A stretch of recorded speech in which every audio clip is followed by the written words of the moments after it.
Madame Lienemann, vous avez la parole pour l'amendement 68 rectifié. Je crains avoir peu de succès pour cet amendement parce qu'en fait, il va un peu au-delà.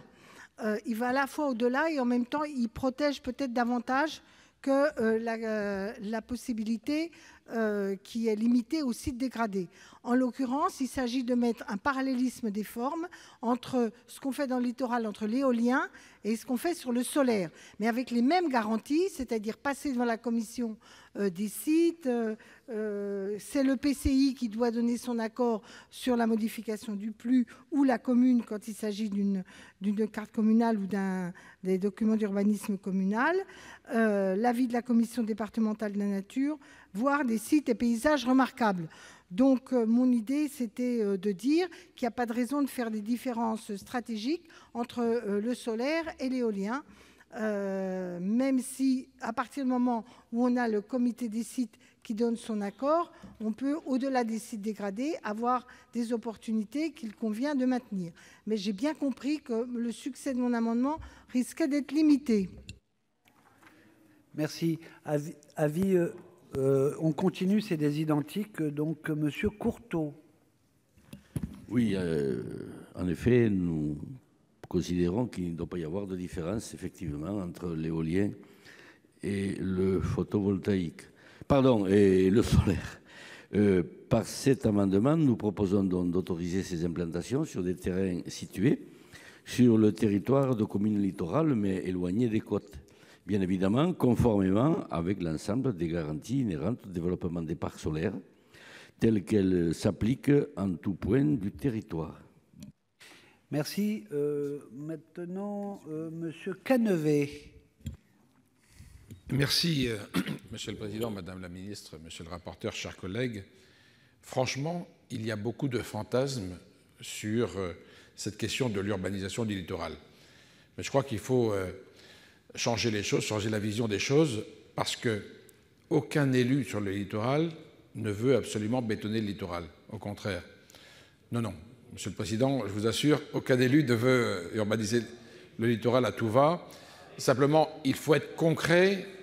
Il faut être très concret entre la volonté de développer les énergies renouvelables, ce que tout le monde souhaite sur le littoral, et la nécessité de préserver un cadre de vie et un cadre paysager qui soit le plus attractif possible. Et aujourd'hui, des mesures ont été prises dans la loi qui permettent effectivement de préserver totalement le littoral, préserver l'aspect paysager du littoral. Mais aujourd'hui, on s'aperçoit, et pour avoir été maire d'une commune rétro-littorale dont l'étendue arrive à 300 mètres de la mer, qui n'était donc pas concernée par le littoral, je dis qu'on arrive à des absurdités parce que sur ma commune, il n'y avait strictement aucun problème pour construire quoi que ce soit. On arrivait à 300 mètres de la mer. Par contre, sur la commune d'à côté, où on arrivait à 10-15 km en rétro-littoral, rien ne pouvait se faire. Donc je pense qu'il faut être concret sur le sujet, se dire les énergies renouvelables, c'est indispensable. Il faut que l'on puisse édifier, alors des éoliennes c'est fait, mais il faut aussi que les centrales solaires aient la même chance, la même place que les éoliennes. D'abord parce que ça se voit beaucoup moins, et puis ensuite parce que je crois que ça contribue à l'aménagement du territoire aussi. Et donc c'est vraiment le sens de cet amendement qui considère que autant c'est visible, autant les éoliennes sont visibles et on a permis d'en faire, et autant le solaire, lui, il est à ras-le-sol, c'est-à-dire qu'il n'est visible de quasiment partout, quasiment nulle part. Et donc, à partir de là, on pourrait en déployer sans que cela ne porte préjudice en quoi que ce soit, ni au paysage, ni à la population environnante, ni au développement territorial. Merci. Donc, les trois amendements identiques ont été défendus. Monsieur le rapporteur, votre avis? Oui, merci Monsieur le Président, Madame la Ministre, chers collègues. Effectivement, l'article 6, section A, adopté en commission à l'initiative de notre collègue Daniel Laurent, mais porté par beaucoup de sénatrices et sénateurs, permet d'atteindre cet équilibre puisqu'il prévoit que les panneaux solaires pourront être posés sur les sites dégradés et que leur taille maximale sera encadrée. Je répète à Madame la Ministre, on n'a pas fait n'importe quoi, mais on considère que le littoral, ce n'est pas au bout de 10 km. Je tiens vraiment à préciser ça. Et les 3 amendements identiques, 194, 68 et 356, ils visent le même objectif de développement du photovoltaïque, mais sans prévoir de garantie pour concilier les 2 impératifs que j'ai cités tout à l'heure. Donc c'est un avis défavorable, considérant que la position de la Commission apporte plus de garanties. Je disais à Madame la Ministre, l'amendement de la Commission, c'est vraiment ceinture et bretelles sur les garanties, mais on peut faire quelque chose sur le littoral. Merci. Madame la Ministre, votre avis sur ces amendements identiques? Merci, Monsieur le Président. Moi, j'entends qu'on peut avoir un débat sur l'utilisation des sites dégradés, mais par contre, je pense qu'on ne peut pas dire le photovoltaïque et l'éolien, c'est pareil. On voit bien qu'on ne va pas implanter l'éolien en continuité des bourgs existants. Donc, c'est ce qui explique qu'effectivement, dans la loi de transition énergétique, on est prévu de déroger à cette règle sur la continuité en termes de l'urbanisation. Le problème ne se pose pas dans les mêmes termes. Donc je pense que de dire les deux, c'est pareil, non, je ne crois pas. Mais j'entends qu'on aura le débat qui se poursuivra sur les sites dégradés. Donc avis défavorable sur ces amendements. Madame Billon, vous avez la parole. Merci, Monsieur le Président. Madame la Ministre, en cohérence avec la précédente intervention et après avoir récupéré mon souffle, et bien que n'étant pas co-signataire des amendements, je souhaite ici soutenir ces amendements. Dans mon département, en Vendée, il existe une île, l'île Dieu. Ce magnifique territoire entouré par la mer, forcément c'est une île, dépendant du continent en matière d'énergie, à un tarif autrement supérieur à celui pratiqué sur le continent, a entamé une démarche volontaire pour gagner en autonomie, pour réduire sa dépendance au pétrole. C'est à l'île Dieu que circule le plus grand nombre de voitures électriques par rapport au nombre d'habitants. Une station hydrogène est en service depuis le début de l'année. Il y a certainement plus de vélos que d'habitants sur l'île. Le futur site du parc éolien offshore, en plus de produire une énergie verte, va créer des emplois sur l'île. Enfin, un projet de parc photovoltaïque à la Pointe des Corbeaux, sur un espace clôturé et interdit au public, sur un espace sans covisibilité du fait de sa ceinture arborée, un ancien site d'enfouissement technique, plus précisément, est toujours projeté malgré moult difficultés administratives et réglementaires. En décembre 2018, j'ai accompagné Monsieur le maire Bruno Noury au ministère de l'Environnement pour défendre ce projet ambitieux. L'écoute attentive et engageante que nous avons reçue s'est rapidement transformée en fin de non-recevoir. Alors que le ministre François de Rugy se disait prêt à venir sur le site, la réponse officielle a été de privilégier l'équipement des toitures.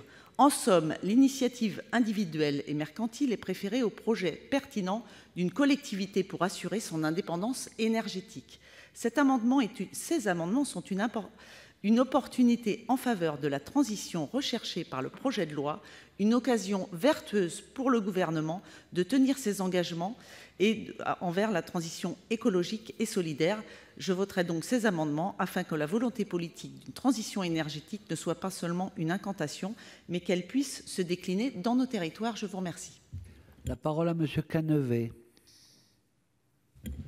Merci, Monsieur le Président, Madame la Ministre, Monsieur le rapporteur, chers collègues. L'article 121-12 du Code de l'urbanisme est extrêmement clair. Il faut d'abord l'accord de l'organe délibérant, soit l'organe de l'EPCI, de la communauté, soit celui du conseil municipal. Et ceci après avis de la commission départementale de la nature, des sites et des paysages. Donc ça veut dire que des garde-fous sont quand même mis pour la mise en œuvre de projets. Il est clair qu'on ne peut pas développer des projets sans qu'il y ait un assentiment local qui soit extrêmement fort. Et moi, je ne connais aucune commune en France où il y a la volonté de bétonner, de sacrifier le littoral. Au contraire, je crois qu'il faut être conscient que la volonté de tout le monde, c'est de préserver les paysages, le littoral.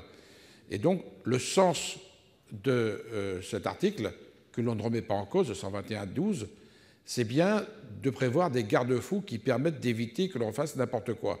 Parce que sinon, il suffirait de présenter un projet. Dès lors qu'il y a acceptation tacite, effectivement, il faut le valider. Mais non, là, ce n'est pas du tout la même situation. Donc, il faut bien prendre en compte l'ensemble de ces éléments. Et nous croyons que jusqu'au plus loin de notre territoire, il est nécessaire que des projets d'énergie renouvelable puissent se développer. Ce sont des territoires qui, en plus, sont extrêmement propices à cela, tout simplement parce que, en plus de la réflexion du soleil sur les panneaux solaires, il y a l'incidence du littoral. Alors quand on a la chance de pouvoir être pas trop loin du littoral, de pouvoir avoir l'incidence de la mer, c'est bien, mais il faut penser que ces communes doivent aussi pouvoir continuer à vivre. Or, aujourd'hui, on veut absolument empêcher tout et n'importe quoi de se faire. En tout cas, moi, je crois qu'il est nécessaire quand même qu'il puisse y avoir des investissements raisonnés, raisonnables, qui puissent être conduits sur les communes littorales. Il y a par exemple des projets qui sont bloqués actuellement sur le Morbihan par le syndicat d'énergie, sur Yves du côté de La Rochelle, à Naujac-sur-Mer en Gironde, à l'île d'Oléron, à Narbonne et à Goulien dans le Finistère, dans le Cap-Sizun, qui est un territoire vraiment déshérité. Donc je crois qu'il convient de soutenir cet amendement. Nous allons passer au vote. Ah, Madame Lienemann, vous avez la parole pour explication de vote. Soit clair, l'amendement ne suppose pas de remettre en cause la loi littorale dans son entièreté et de dire qu'on peut construire. On est vraiment dans le cas de mettre du photovoltaïque avec des garde-fous qui sont la commission des sites, plus effectivement le plus des EPCI, mais surtout la commission des sites, qui est un garde-fou important en la matière. Bon, qui est pour? Qui est pour? Qui est contre? Qui s'abstient? Ils sont rejetés.